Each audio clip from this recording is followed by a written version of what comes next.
Lansky and Jenny Robertson have essays in this London edition. So I'm glad that they can join us, and they'll be, I'm sure, open to your questions as well. So our plan is to chat a little bit about the origins of the book and the scholarly interest in Bonnie. And then Ross will read briefly from the introduction of the book to give you a sense of the book's scope and aim. And then finally, we get to the most delicious part of the evening, as Bonnie will offer us a taste of her upcoming novel, The Waters, which will be published by W.W. Norton in January 2024. And then we'll have audience questions. So, okay. So first, a little bit of background on Bonnie Jo Campbell, if you haven't had the opportunity to explore her work. Now, and I'm sure that's not many people here, but she's going to indulge me a little bit, I think, and let me talk about her. Bonnie was raised in Comstock Township, Michigan, a few miles east of Kalamazoo, on a small family farm with milk cows, horses, donkeys, chickens, and occasionally goats. Besides the livestock, she was also reared among lively storytellers, a charismatic mother, and a town like many small towns full of legends and myths. Comstock provided Bonnie with rich material and a landscape that fed her imagination and longing, a childhood spent among its ponds, creeks, swamps, and lakes. In fact, Bonnie is often pointing out to me that Michigan has just as many lakes as Minnesota, which explains why the landscape she evokes in her fiction feels so familiar to a Minnesotan. When I met Bonnie in 1995, I was in my second year of the PhD program in literature at Western Michigan University. I can still recall the day I encountered her because she was, and I think still is, a sort of joyful disruptor. You probably saw that tonight. She made herself known right away. Outside my office door, I heard a booming voice, and I glimpsed a towering figure. Of course, that's not hard to do to me. But perhaps most unsettling was her cheerfulness. What business did she have being cheerful? We were all anxious graduate students. I didn't know it at the time, but Bonnie had just come over from the math department, where she had recently completed her coursework for a PhD in mathematics. But she had grown discontented with math.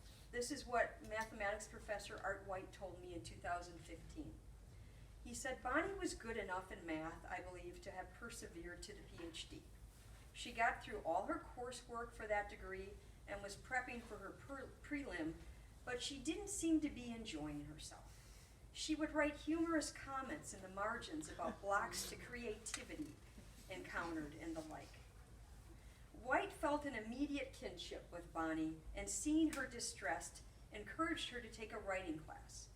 Quote, as an academic advisor, I always try to maximize happiness for my students, White explained to me. It was easy to see how to do that for Bonnie. Now I claim her as my greatest advising success. I drove her away from mathematics. On White's recommendation, Bonnie enrolled in a workshop taught by Jamie Gordon, MFA writing faculty, and later National Book Award winner. After that, Bonnie threw caution and mathematics to the wind and joined the MFA program. Bonnie would spend the next 3 years at Western Michigan transforming family stories, town legends, and her razor sharp observations on Comstock into her first major publication, Women and Other Animals, which won the 1998 AWP Award for Short Fiction. Publishers Weekly praised that collection for its portrayal of, quote, misfits in the middle of America's economic and social fringe, with subtle irony, rich imagery, and loving familiarity, describing domestic worlds where Martha Stewart would fear to tread. National accolades followed the 2009 publication of her second short story collection, American Salvage, a finalist for both the National Book Award and the National Book Critics Award. From these beginnings, Campbell has built a career, 2 novels, a third coming, a book of poetry, and 3 short story collections founded on illuminating the hardships and tenacity of rural inhabitants often overlooked in mainstream narratives. Bonnie's commitment to tell these stories has certainly not gone unnoticed by those of us who teach and study her writing. And so our work on Michigan Salvage began in spring 2019. Ross and our other co-editor, Andy Oler, who I will know, Andy, you'll be watching, we miss you. They nominated Bonnie for the 2019 Mark Twain Award, which is given by the Society for the Study of Midwestern Literature to a living writer for distinguished contributions to Midwestern literature. She received that award at the SSML conference. 5 panels of scholars and creative writers, or roughly 18 to 20 individuals, presented papers that investigated various aspects of her work. This enthusiasm was unheard of, and that conference was the best attended. It was such a rousing success and obvious to all of us that Bonnie was indeed a subject of interest. And so Ross, Andy, and I... My husband has said this. Ross, Andy, and I decided to solicit essays and comics, there's a comic in here as well, about Bonnie's work. We are thrilled with the resulting book and with the work these contributors have given us.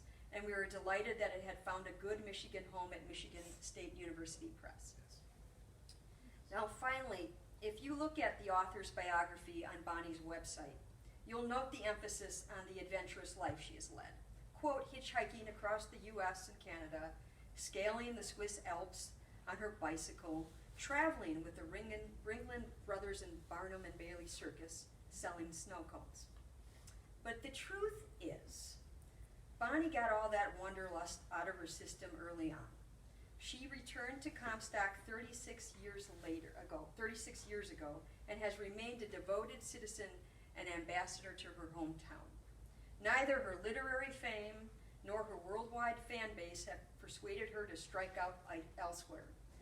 Many a good Midwestern writer has been lost to sunny California or swanky New York City, but she chooses to remain here in the Midwest.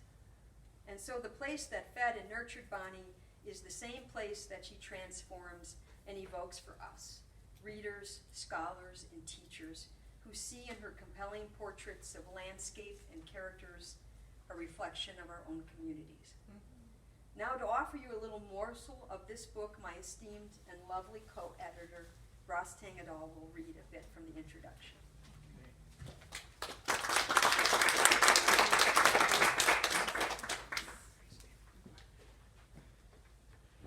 I'm guessing the microphone is also for the video, so I'm fine without a microphone, but it's important for the video, right? Okay, good. I don't want to be that guy that's like talking over. Okay, good? Okay. Well, thank you, Magers and Quinn. Obviously, I echo all of Lisa's thank yous as well. Our co-editor, Andy Oler, down in Florida. We do miss him. He was kind of our managing editor. He's very organized, and he does such a wonderful job with line edits. He was kind of our captain, so we're very proud to be working with Andy on this. And of course, to have Lisa, who has such a way of understanding Bonnie's biography by spending time with her and getting to know her, not just her work, but her life. I think that adds so much to this book. And then, I'm just kind of here too, but, Bonnie and Lisa and Andy are really to be thanked for how wonderful this collection is. So I've been charged with reading a little from the book itself so that you can get a sense of what an academic book like this is supposed to do. So we know what, so a monograph is an academic study of a single subject, usually written by 1 or 2 authors. And then of course there are biographies of writers that I think we're aware of, but it's these edited collections. So this is a book of essays by a bunch of different contributors that was edited by Lisa, Andy, and myself. We put this together that covers most of Bonnie Jo Campbell's career, most of her texts, most of her major work. And so the goal of a book like this is to introduce not only a general audience, which is part of what this event does as well, but also an academic audience. So how do we begin the study of a writer, especially a study of a writer who is alive? Most of us study authors who have passed away. Ernest Hemingway is right over there behind the monitor there. I study Ernest Hemingway and Scott Fitzgerald, but now I also study Bonnie Jo Campbell. So having a living writer to work on is very wonderful. Do they buy you beer? No, Because I'll buy you a beer. No, I've never. If you need one, just let me know. Working on Bonnie Jo Campbell's work is wonderful. And then working with Bonnie, you end up working with Bonnie no matter what the project is. That's also part of the joy of this. So, I'm going to read from the first couple of paragraphs and the last couple of paragraphs. So if you ever read a book, you don't want to get all the way through. You're like, well, I'll read the first part, read the last part. I think I get a gist. Right? Also, Lisa did remind me that we wrote this as a trio. So all of this was back and forth. And this is kind of the stuff I got the most of my stuff in, I guess. So it makes sense that I would read from these chunks. Okay. So this is the introduction to Michigan Salvage, the fiction of Bonnie Jo Campbell. At the end of Winter Life, a short story from Bonnie Jo Campbell's American Salvage, Harold sits in his parked car outside of the home he shares with his wife Tricia. He looks over at his garden buried in another heavy snow, victim of a harsh Michigan winter, assuring himself it was still there beneath the snow, fertile and quiescent. Once Tricia pulls in behind him, he finally gets out of the car, resolute in his implied mission to fix his troubled marriage. Near the end of The Yard Man, Jerry opens up to his neighbor Holroyd about his wife Natalie, who had recently moved out of their home. Quote, "It was more relaxing now, not having to worry about fixing everything up, but it didn't stop him from missing her." Jerry said, "My wife said I was always staring at her, and it made her nervous. I thought it was a normal thing to look at your wife all the time." Anything seemed possible now that Jerry's wife was gone. Any kind of sadness. Quiet scenes like this populate so much of Campbell's fiction, but there's an ache under that sense of veneer, under that veneer of resilience, that Midwestern resilience. Campbell's writing invites readers to consider the dimensions of their lives, their limits and possibilities. One way to help students engage with Campbell's work is to ask them to think about aspects of their own backgrounds. At my institution, the University of Wisconsin-Stevens Point, for example, most students come from blue-collar backgrounds. They know dairy cows and milk machines, the stench of a thriving paper mill, and the fortitude and frailty of family. In many ways, they come from the kinds of rural spaces that Campbell presents in her fiction. When asked to write papers about their hometowns with particular focus on the people they know, it becomes clear that many grew up with a Harold, or a Tricia, or a Jerry, or a Holroyd. Their essays tell about diesel mechanics, VFW organizers, postal workers, basketball coaches, and town drunks. Sometimes they're all the same person. Students use their hearts and their heads to craft critical anecdotes about home and the complexity of living in the region that many feel is the simplest of all. Campbell does not shy away from the struggles that drive her characters to love, to succumb to addiction, to give up, to triumph, to dance. She makes them people that we know, and because we know them, we can do a better job of knowing ourselves. She says, quote, "A lot of our realizations as writers are suddenly waking up and saying, 'Oh, you can do that. Oh, we can write about that,' which she told to Arcana. Most importantly, we wake up to the possibility of writing about the kind of people that we know best." And then this is the last two paragraphs from the introduction. By the way, there is a donkey. This is called a dinkus in publishing terms. Usually it says 3 asterisks or a hard line. Bonnie raises donkeys, so we put a little donkey in there, and she didn't see it until we gave her the book in Kalamazoo. So it was kind of a little surprise that we spent a lot of time getting the right donkey. So buy it for the donkey alone. You will not find another book with a donkey dinkus on page 21 of a scholarly book. You won't find it. At least we're breaking that path. That's our path breaking. Bonnie Jo Campbell fixes her vision firmly on a rural Midwest that appears to be diminishing, and on lives that are too often discarded. She has published 3 short story collections, 2 novels, an edited collection, a book of poetry, and more than 100 pieces in other venues. The contributors to this collection make plain how Campbell centers the act of salvage, and as a whole, they demonstrate growing interest in Campbell's writing among readers of all kinds. Because of the way teaching is entwined with critical reading both in the classroom as well as in Campbell's own practice as a frequent speaker and workshop participant, this collection is designed as a useful text for teachers, scholars, and readers. Part 1, on critical essays, begins with 2 chapters that provide compelling historical and cultural overviews, then shifts into essays examining the class and gender implications of Campbell's work. And then in Part 2, teaching essays, practitioners articulate the possibilities and outcomes of teaching Campbell in a variety of pedagogical settings, from high school to the public library, from first-year composition to the creative writing classroom. The appendix, Teaching Activities, features classroom activities designed by each contributor to correspond with their chapter, meant to spark discussion and encourage further investigation into these stories and novels. And I would say, too, that any of those teaching activities would work great in a reading group. I think they would be just as effective in those spaces. So from junkyard to farmyard, Campbell writes the American Midwest into all of her fiction. Her portrayal of economic hardship, however, and the social complications that go along with it resonate with readers of regional fiction from the Deep South to the Pacific Northwest. Her characters likewise feel familiar. Struggling factory workers, neglected teenagers, battered wives, and belligerent husbands, drug addicts and recovering alcoholics, blue-collar stiffs trying to make it in a landscape of change. Campbell makes their environments relevant and their narratives complex. So much of our understanding of the Midwest, not to mention rural life more broadly, is rooted in staid stereotypes of heartland and breadbasket. But Campbell's Michigan is enigmatic and alive, as bustling as a city and as complicated as a large family. Her writing is vital to the continued reappraisal of an America we think we know. Thank you.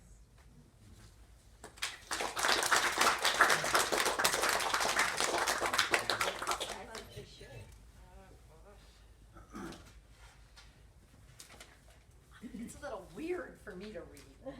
You guys are talking about me like I should be behind my back.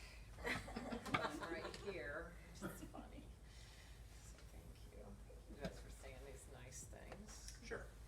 You know, it is funny that when you start trying to write, like you're just so happy that somebody takes an interest. I mean, that somebody is there on the other side, I guess you should say. Because you spend a lot of time writing. And I guess this book took me longer than, you think you'd learn how to write and then it would get easier. And I think, how many people are writers here? Yeah, at least half of you. It doesn't get easier. This is the truth. It doesn't get easier. This book was the hardest one to write, and it took the longest. And in order to write this book, I had to nurse my mother through hospice. My mother had to die for me to write this book. I couldn't have written this book if she had lived. That's a horrible thing to say. Because it all happened while writing this book, and I had to have cancer in order to write this book. Like, a lot of things had to happen. And that is how certain of us who write maybe, what do we call it, a certain kind of fiction, we have to live, I guess, in order to write. And so this book took a long time to write, and thought it was going to take forever. And just in case you're wondering, I actually, I don't know if I should say this, I feel like I have skin in the game, because I had to stop taking my cancer drug to finish this book. So it's like, I actually put myself, like, that's skin in the game, isn't it? Right. Yeah, like I shorted out my cancer drug because I wanted to finish this book, so that's how much I care. But anyway, who knows, might be crap. Yeah. Well, you don't know, you write these things, you can't tell. Okay, I'm gonna read the first paragraph and then a little bit farther in and then leave it at that. And it's like, I don't even know if I'm supposed to be reading, it's probably against the law or something from my publisher. This is the prologue. I'll read a paragraph from here, and the prologue has a name. The town has a troubled soul. Once upon a time, Masaga Island was the place where desperate mothers abandoned baby girls and where young women went seeking to prevent babies altogether. But in living memory, Rose Cottage on the island was the home of the herbalist, Hermine herself, Zook, who raised her 3 daughters there. The oldest, a lawyer named Primrose, was the most accomplished. The middle daughter, Mary Rose, called Molly, a nurse, was the most practical. And the youngest, Rose Thorn, was lazy and beautiful. Hermine's medicines, her tinctures, salves, and waters, are now discredited in the light of day, but at night the people of White Heart, Michigan still use them if some tidy housekeeper or other busybody hasn't tossed away the unlabeled jars and bottles. Only tiny amounts of these fixes are required, as they have become more effective with time. Sometimes just unstoppering a bottle is enough to release a cloud of soothing into an ailing household.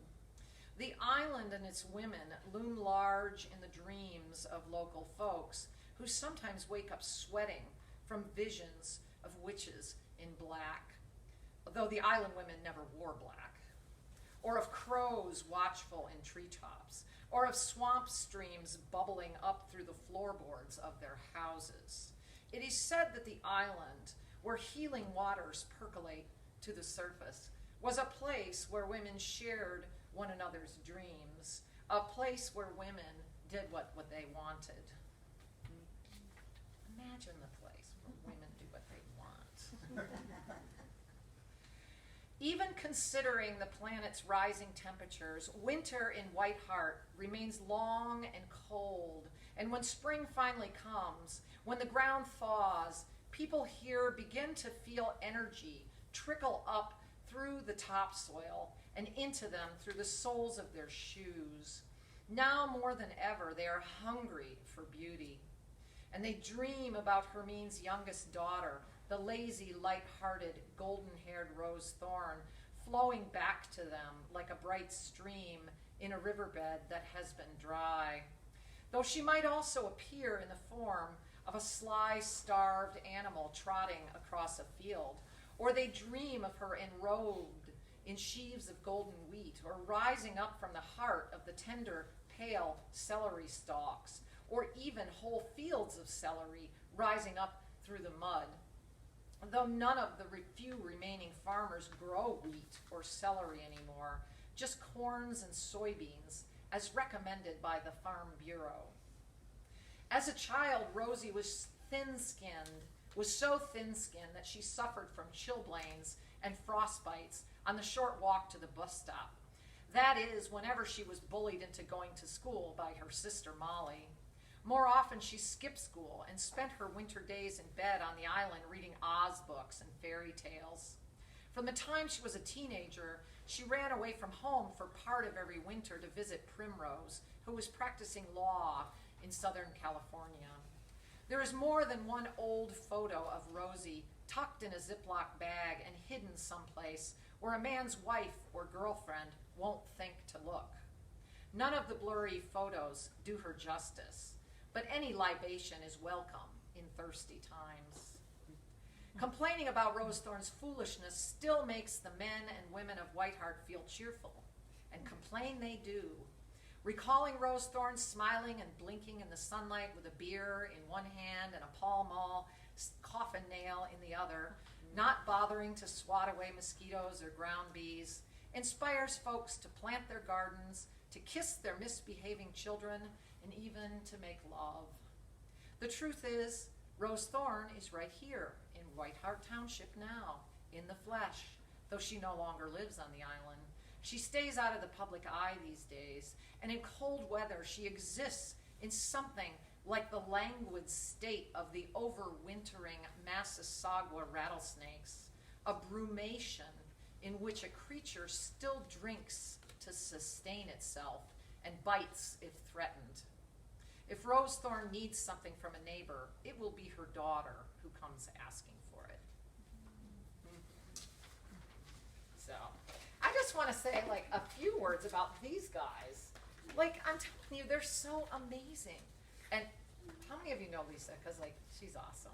Okay, yeah, she's awesome. Yes, I didn't say a lot about her, but she's more fun than anybody. And if she's my Boswell and I'm Johnson, do you know that Boswell chased Johnson around and wrote his biography all the time?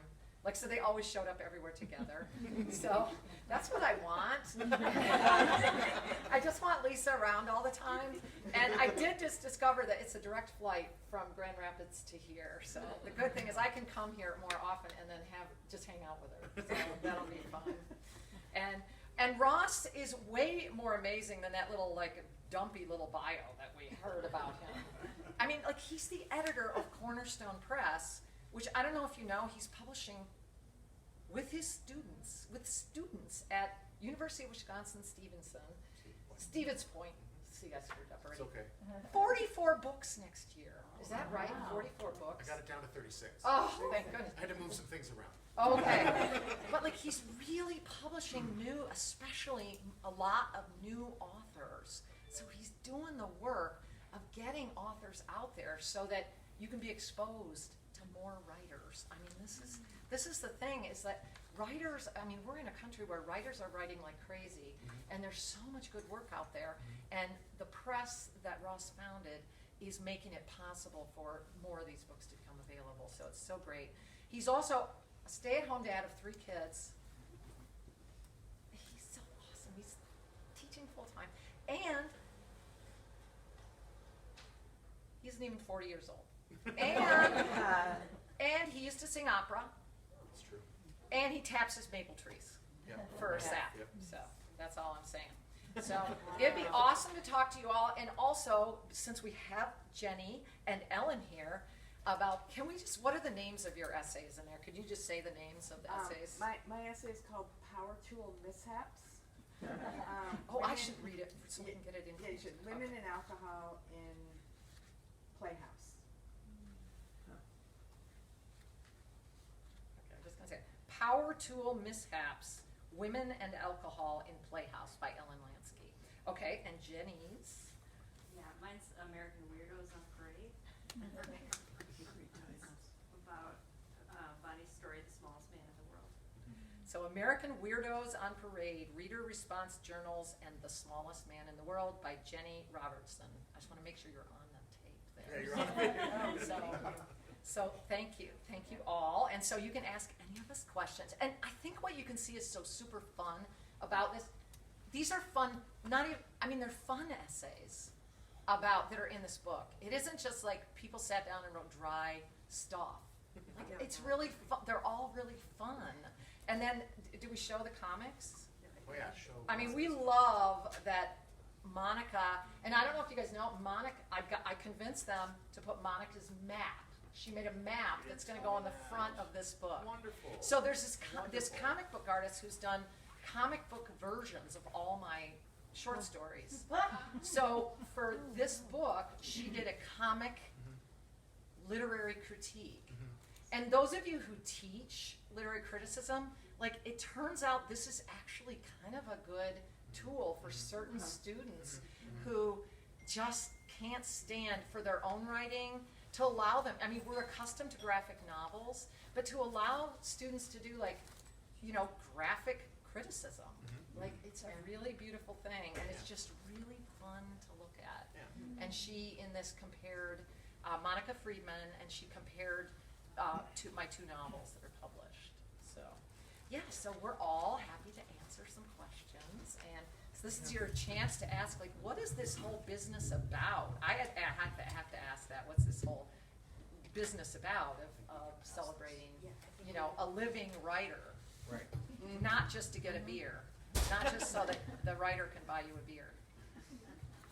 And if folks, Right, maybe we should I have people want to ask See the how much Yeah, give I'll I've got. deliver it. I'll be the one who See does how much this. give I've got. Yeah, I'll be the one who takes it around. Okay. If anybody has a question, you're gonna have a question now, just to ask.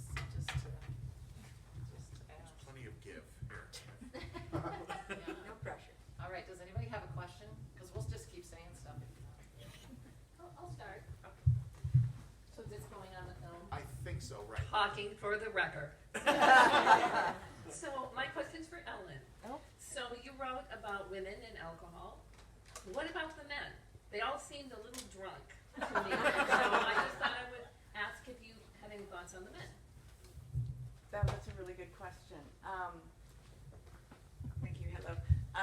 Actually, writing about women and alcohol in American modern fiction has been my thing since the 90s, when I was a graduate student in English at the University of Minnesota.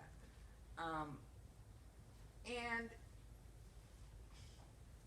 not to be too pointy-headed about it, but, I was really interested in the way that alcohol is inscribed in 20th century novels, right? So I was interested in Hemingway and Fitzgerald, et cetera, et cetera. But what really interested me in those books, in The Sun Also Rises, for example, was, not so much Jake Barnes and what happened to him, his injury, staring at his crotch, right? But Brett Ashley and her drinking and how that affected her. And so that's really been my focus for quite a long time. And in Bonnie's story, Playhouse, I think what happened, I was just looking at some notes I have. In 2009, I took a trip to Kansas, where I grew up. I grew up in Kansas City, in the suburbs, and I learned that I had grown up halfway between the lunatic asylum at Osawatomie and the Indian mission in Shawnee, Kansas. And that I verified this with my siblings, and we were kind of horrified to come to that truthful realization. And also, you know, Carrie Nation was from Kansas, or spent some time in Kansas, and just always really interested me as a figure. And so when I was reading Playhouse, I don't want to go on and on, but the first thing I thought of was Joyce Carol Oates' story, Where Are You Going, Where Have You Been? And students actually had the same response to Oates' story and Bonnie's story. They're like, oh, this happened to me, or this happened to somebody I know. But when the little girl in Playhouse, in her little plastic house that has saloon doors, all I could think of was Carrie Nation, busting up the saloons. And so, you know, the legend was born. Right. So that's really where it comes from. And I think most people think of, when you think of like alcoholics, you think of like men. You don't really think of women.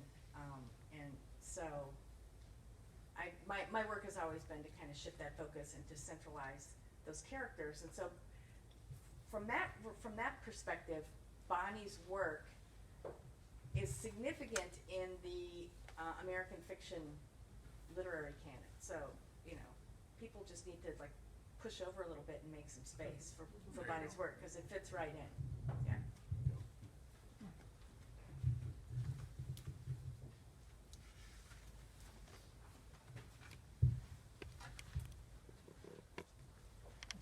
You guys can ask me a question too.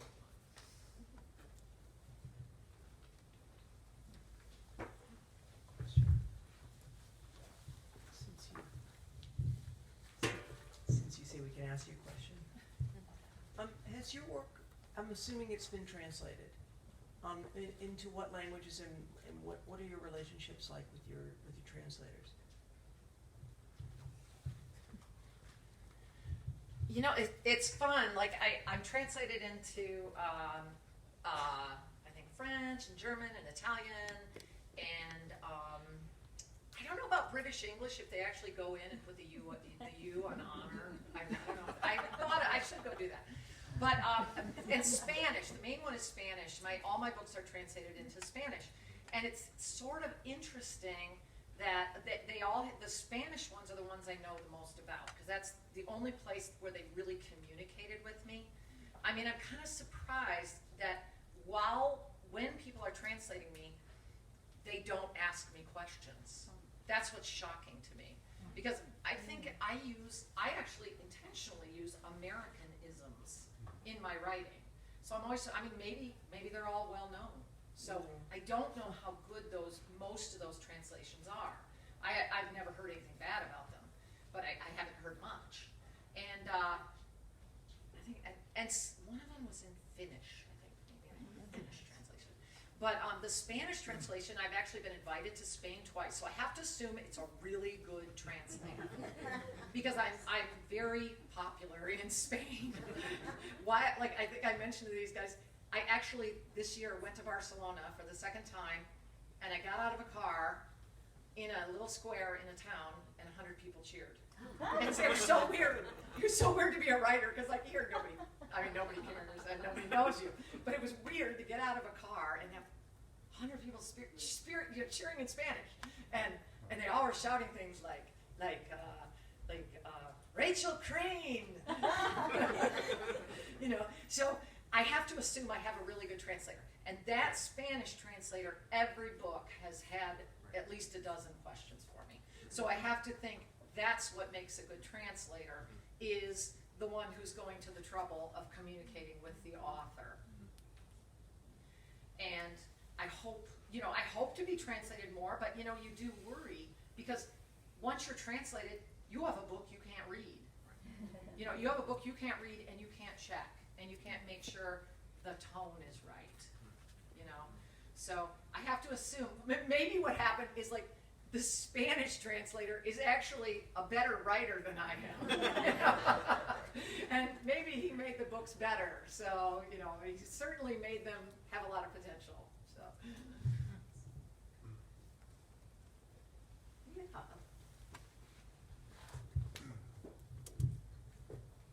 Trying to think of my question before I start talking. I was recently asked about writing about the Midwest, and I mentioned I don't really write about large Midwestern cities. And the person who asked the question stepped back, like, what are you talking about? Because their perception of the Midwest is it's all rural. And we have some really large, sophisticated, enormous cities. And I started naming them off. Have they and they're like, mentioned well, that doesn't Chicago? count, right? You know, have you taken out your Michigan? Do you take out Detroit your stories or places, urban centers like that, across the lake, Cleveland or something? Yeah, it's funny. I don't have a lot of experience in, well, actually that's not true. I lived in Chicago for years, and it's funny that when I first started writing, that's what I tried to write about. When I was a youngin', and I lived in Boston, and I tried to write about living in Chicago.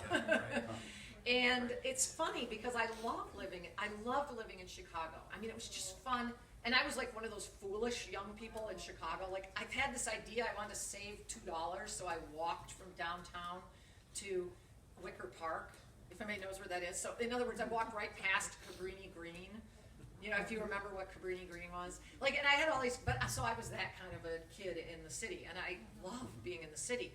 But, you know, I tried to write about it, and I failed. I didn't have the stories to tell about it. I didn't have, even though I lived there for 4 years, I didn't have the gritty whatever it was. Like, that wasn't where my knowledge was, I guess. So I've, you know, once, and it's funny because I tried writing and I wrote for years, tried to write these stories, and then the first time I put pen to paper to write a story about the place I came from, it was easy. It was easy and it made sense. Like, I felt like I had something to say. So, and it's not to say I won't keep trying to write stories about other places. And just to prove that I could, there's one story in Mothers Tell Your Daughters that takes place in Transylvania. And the weird part is, the place I wrote about in Transylvania, I'd actually been there 5 times. Like, I used to run these bike tours. So it's like, I actually did know this stretch of road. Like, I knew every pebble on this stretch of road in Transylvania. So I felt like, but I had to prove it to myself I could write about another place. And then I went back to writing about small towns in Michigan. So, you know, and I guess, I mean, I'm interested in reading about Detroit, but I'm never probably going to be a Detroit writer. But I know there is, I think it's an interesting thing, and I'll listen to what Ross says about this, that writing about the Midwest, he's going to have something to say, he's often conflated with rural writing. So when we're asking those questions, when people are asking those questions about what is Midwest writing, you're absolutely right that a lot of people are oversimplifying and making it about rural versus, rural writing rather than. Right. Well, yeah, 3 of my authors are here. Elise is here, Jenny's here, and Steve's here. I'm so proud to have my cornerstone. All writing about rural Midwestern spaces. So yes, no, I think that's true. You know, there's the common misconception about the Midwest is that we're all from the farm. And if we're all from the farm, that we're all very simple, and we all vote one way, we all think one way, we all go to the same church. There's only one church, we all go to it, and we hold hands.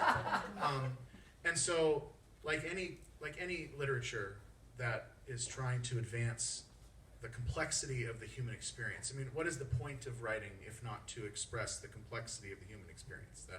That's why we have novels, so that we can be transported into somebody else's life. That just for a moment, maybe it combines with our life, and then we see ourselves in this other space. I mean, that is the whole point of fiction, I would think. So I grew up on a farm out west in Montana, in North Dakota, and so I'm a transplanted Midwesterner with more of a Western sensibility. So I don't have as much of the repression Put that stuff away. Don't be so emotional. Be quiet now, will you? A little bit more outgoing and bustling. But what happens is we conflate the Midwest with simplicity. I think that's the biggest problem. Is it's a simple place full of simple people, and we all know this not to be true. And so, Bonnie's just one example that we happen to study, that we happen to care about the writing that she's done and that she is doing. Every single story, every novel, just has something to say about real people in a real place. And that is what I'm always drawn to as a reader, is I want, even if it's a story about someone who lives in New York City or someone who lives in Barcelona, I'm drawn to stories about people. I want to know more about what we are, because that's what we're here for, is to figure out who we are. And I think the way we can do that is by reading about other people. By people. I know AI is going to write all of our novels now and all of our screenplays apparently. But I know, Bonnie read 2 very short sections from her upcoming novel, and there's turns of phrase there that no computer can generate, right? There's empathy and heart that no computer can generate. And that's the best writing does that. It transports you into a new space, and you feel it. And Bonnie's work has feeling. That's the biggest thing for me. Midwestern feeling. Too hard to repress. Yeah, do you want to say anything about Midwestern writing? Do you Not after that. I know, I think he covered it. It's beautiful. We're just very grateful that I think that we were able to kind of write this about a Midwestern living writer. Right. That Yes. we're happy you're alive, Bon. We really hope that you will continue to, you're just keep going. I'm going to 'Cause that's- get you that cappuccino too. Yeah. I'm going to buy you, because you don't want a beer, but you No, want I'll a get it. cappuccino. Yeah, I like it. At a certain time of day.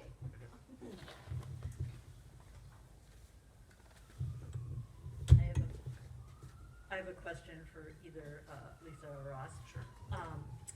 One of the fun things about reading criticism is when somebody opens up a new lens on a work, you're like, dang, I never noticed that. Yep. I was wondering if there's 1 or 2 essays, maybe that when you were reading, you were like, Yeah. dang, we gotta put that one in. And what was surprising?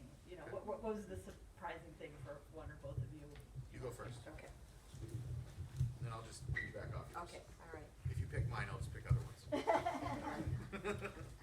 Well, honestly, I think the collection is filled with many, that's how they managed into the collection, is there's just some remarkable angles. And it's very diverse too.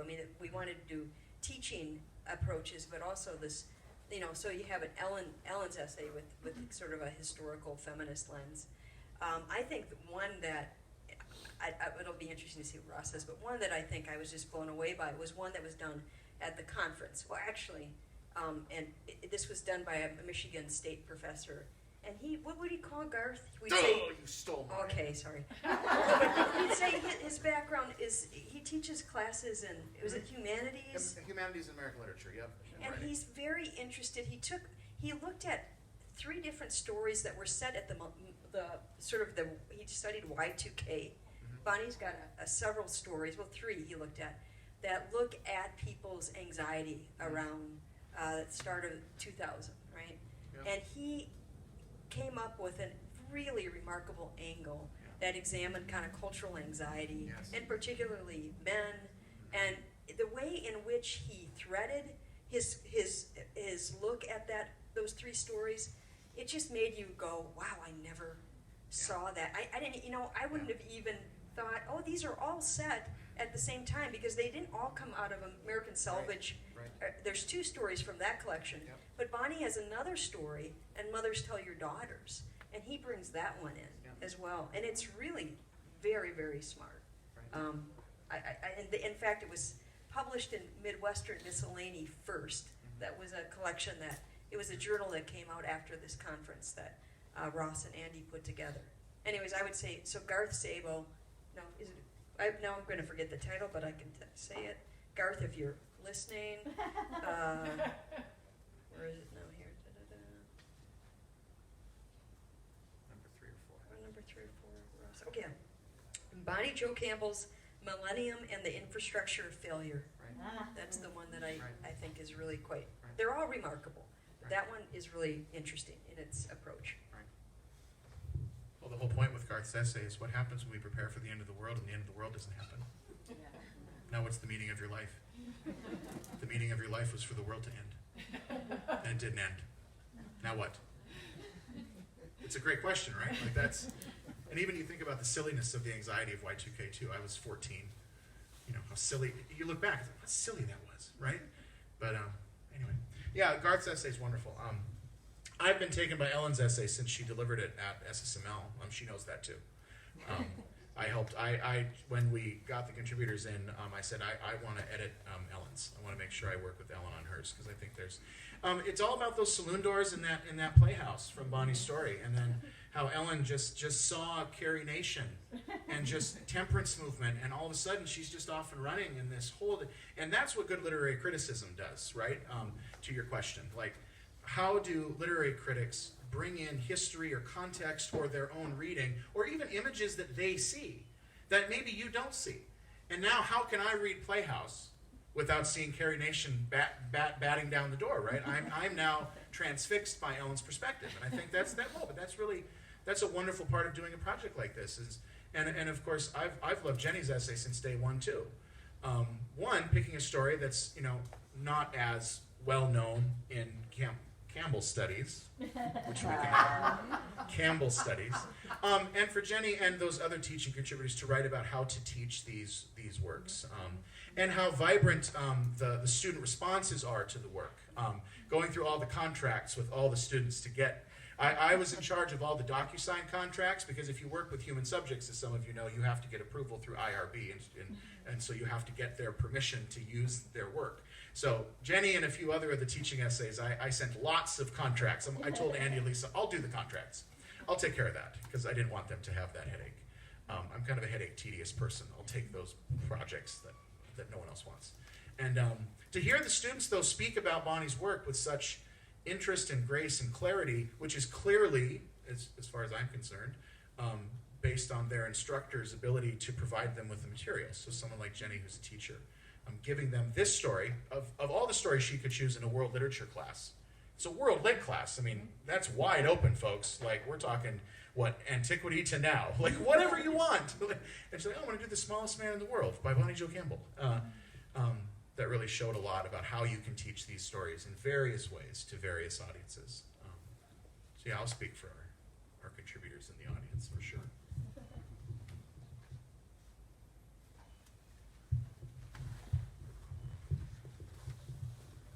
Thank you. I have a question for you, Bonnie Jo. You published novels, poetry, short stories.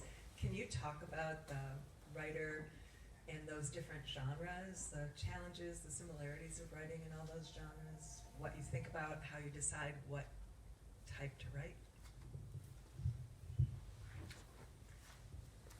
Well, you know, I like to write, so I have this habit of just sitting down. And I swear, I had it on my website. That I never ever write poetry. It's so funny. And I don't know why. I think that's what. I know, and it's like it doomed me. As soon as I wrote that and put that on the website, I swear, I started writing poetry, and I felt like a failure. Like, it was actually like, I think it was a little midlife crisis. Like, I didn't want to hurt my husband's feelings by going with some guys. So I just, like, betrayed fiction. I just betrayed fiction. And, you know, it was so fun. Because, you know, fiction, I got to get it right. You know, fiction is, like, such hard work. It's like building a house every day and then tearing it down and building it again. And it's so hard. And then, like, writing poetry was like, ooh. This is like just going to the party and taking off your clothes or whatever, you know, or putting somebody else's clothes on, or, you know, it's really fun. And I did feel, it almost felt a little dirty, you know, like I felt like I was undressing and like almost like I was playing with dolls and taking off their clothes and putting them back on. It was very fun. So now I write poetry, but you know, I don't fool around on my husband. So just so you know, we're very good. 37 years this year. So, yeah, I can't say I've been so true to fiction. But, I never thought I could write a novel. I started writing short stories. I mean, I was doing mathematical proofs before I started writing short stories. So those were very succinct. And I can tell you the difference between writing mathematical proofs and writing stories. There's actually a lot of similarities, and I should write that story. Because I should write that essay, because there's a lot of similarities between mathematical proofs and short stories. Because in both cases, you are trying to show something is the case. And in a mathematical proof, you are using the language of mathematical logic to show absolutely your movement from one supposition, what that logically takes you to the next, and to the next, and to the next, and then you get to the end. And with a short story, you are using the language of human emotions. And so you're traveling through emotions and some logic, because you still have cause and effect in a story. But I found that actually they're not entirely different. It's just you're really using a different language in mathematics and in writing. And that is why I left mathematics, in fact, is because when I did all that work to write a proof in mathematics, I had done exactly one thing. And I'd shown something absolutely beyond a shadow of a doubt to a very tiny group of people. And I thought, I want to speak a language that more people speak. And then not only that, but you write a story, that story can mean all kinds of things. You know, it's scarier to, I mean, you guys probably think mathematics is scary. Actually, no, because mathematics is you know exactly where you're going. You know when you haven't done it, you know when you have done it. You have moved along on this line. But with a story, you're not sure. You're not sure what you've done. You know, the first, and since Alicia's here, I can say how Alicia helped me write a short story. I wrote this story that is the first story in Michigan Salvage. And I wrote this story, and it was, you know, Alicia kindly let me send her an early draft of a story. I think we had traded stories or something.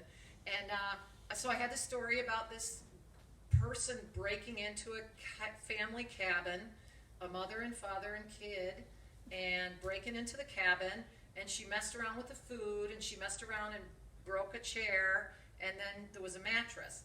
And then Alicia said to me, "Oh, look, you wrote the Three Bears story." And I said, "Holy crap, I wrote the Three Bears story." And I went with it from there. It was so great. But I didn't even see that when I did it. But so the magic of your smart friends. There you go. And so writing a novel was something I didn't think I was capable of, because I came from mathematics. I was able to write these short stories. Some of them were long. Some of them I wrote some 30-page stories. They were longish, and so I didn't know if I could do a novel. And novels have never felt natural to me in any way. But I was so scared. I was like, "Oh my God, I got my MFA. I'll never be able to write a novel. I'd better sit down and write a novel right now." So I did. I sat down and wrote a novel. And I wrote a very rough draft in like 60 days or something. And actually, Alicia helped me with that too. We met and talked about that novel when I wrote it. So thank you, Alicia. I don't remember that one, but you're welcome. I think you did. You came to the house, Q Road. You came to the house, and I probably gave you a lot of wine, and so you may not remember. But I did. I was so scared that I couldn't do it, and I always lack confidence. And I was so scared I couldn't do it that I had to do it. You know, I was also scared when I hitchhiked across America. I was really scared, but I did it. And in fact, I did it because I was scared, I think. Because I was like, oh, I can't let fear stop me from doing something really stupid. You know, you Google quotes by authors. Do any of you people do that? No? Like, oh, Hemingway quotes. Writing is easy. You just sit down at a typewriter and bleed, right? Okay. Well, Bonnie's got a writer's quote. I do? She just did it. She said that in an interview some time ago. And it's actually Lisa, Andy, and Ross's favorite quote by, not in her fiction, but by her, about her writing. A mathematical proof at the end of it is about one thing, but a story can be about many things. And that's my favorite Bonnie Jo Campbell quote. And that's Lisa's, and that's Andy's. So, yep. We thought about making it the epigraph to the book, but we couldn't finagle it properly, so I think it found its way in Yes, somewhere it's else. in But we couldn't pull it out. We almost thought, could we make that the title of the book? we worked on it for a while. And I will say, actually, writing essays is my very favorite thing to do. I love writing essays. I think that the personal essay is the American form. I'll write an essay about that, or maybe somebody else will. I think it's the true American form, and it's the form I'm most comfortable in. But it's maybe not a marketable form, or at least for literary work. It's not a form. You'll notice that it's very hard to get it for you writers. Very hard to get a book of essays published, and the books of essays that are published are usually very much on point. If you are the woman who teaches at the Iowa workshop, I forget her name, but that you worked as a dominatrix for a few years, you can get a book of essays published. Yeah, about your work as a dominatrix, and then you can. Yeah, what is that? 3 books published. Yeah, I know. Isn't it amazing? Yeah. And she writes about other things too. But you'll notice that it's kind of, you need something intense and dramatic for a book of essays to get published. Not the Midwest. It's not intense. It's not dramatic. But I love all the forms, and I would advise all you writers to write in all the forms, because I'll tell you the reason I'm writing poetry is because there's all these stories I could not tell because they didn't have beginnings and middles and ends. They just didn't have that form. And by limiting myself to only writing narrative, I was limiting myself only to things that had that shape. And so we all know that our lives are made up of things of many shapes. And there's a lot of things in our lives that we know we will never resolve, but we still want to explore them. And I found that poetry is a much better place to do that. Often essays is a good place to do that as well. As far as fiction, I think we still have very specific expectations for fiction, especially novels. Yes. And I can tell you that novels, there are things you can put in short stories that you cannot put in novels, because novels are this long form is something that if somebody's reading your novel, it's like they're living with you. They're living with your work, they're living with your words for a long period of time, and they have different expectations than that one-off, which is to open up a book of stories and read one story. Most of us do that in one sitting, and we are willing to suspend disbelief for the time of the sitting of a story, and that's why stories can be outrageous. Jenny has many outrageous stories in her book, which is here. Is your book here? I don't think so. No, okay. Well, it should be. It should be, yeah. I'll make a call. Yeah, remind me the title of the book. Hoist House? Hoist House, yes. It's a good, I know, we had a giant cover we were carrying around for a while. We should have brought it in and just casually rested it there. But you can be really outrageous in a short story and have something crazy happen. People are willing to go with it. However, when you write a novel, if you've got something just crazy in there, people are going to have time away from your book to reflect on how crazy that was.